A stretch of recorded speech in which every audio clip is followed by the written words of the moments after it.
Saudi আরব থেকে জানাচ্ছি সবাইকে আসসালামু আলাইকুম রাহমাতুল্লাহি ওয়া বারাকাতুহু। আশা করি সবাই ভালো আছেন। বাংলাদেশের ঢাকা থেকে জানাচ্ছি সবাইকে আসসালামু আলাইকুম। আশা করি সবাই ভালো আছেন। মজার বিষয় হচ্ছে যে আমি কে, এই প্রশ্নটা আপনাদের মনের মধ্যে রয়েছে আমি জানি, কিন্তু আমি বলুম না, আমার শরম করে। রিসেন্টলি দেখলাম মামুন আল্লাহর ঘরে গিয়েছে, এটা খুব ভালো কথা, কিন্তু আমি একটা বিষয় বুঝি না, আল্লাহর ঘরে গিয়ে ভিডিও করার কি আছে? कभी कभी फरिश्ते के रूप में शैतान भी मिल जाते हैं। আল্লাহর ঘর ইবাদত করতে গিয়েও তার টিকটক বানানো বন্ধ হয়নি। ব্যাকগ্রাউন্ডে মিউজিকটা লাগিয়েছে, সেটার অর্থ আমি একটু ব্যাখ্যা করছি। আপনারা অনেকে হিন্দি জানেন, তবুও বাংলায় ব্যাখ্যা করি, যে অনেক সময় ফেরেশতাদের রূপে শয়তানের সাথে পরিচয় হয়ে যায়।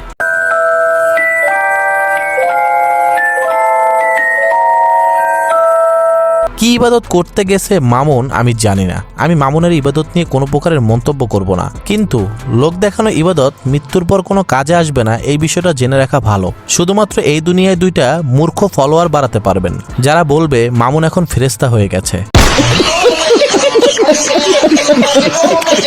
আল্লাহকে ভালোবাসি, তার নবীকে ভালোবাসি, এবং আমি যে আমার গুনাহের জন্য লজ্জিত, তার জন্য যে তওবা করব, সেজন্য তো আল্লাহর ঘরের দিকে যাওয়া, তাই না?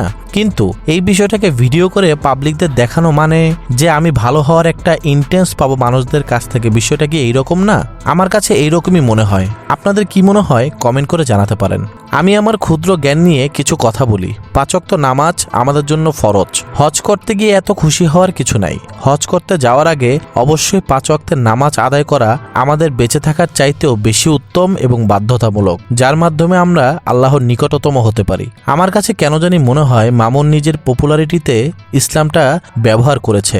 আপনারা কি মনে করেন কমেন্ট করে জানাতে পারেন। ভিডিওটি ভালো লাগলে লাইক করবেন এবং বেশি বেশি শেয়ার করবেন। আমাদের চ্যানেলটি সাবস্ক্রাইবও করতে পারেন। দেখা হবে নেক্সট ভিডিওতে।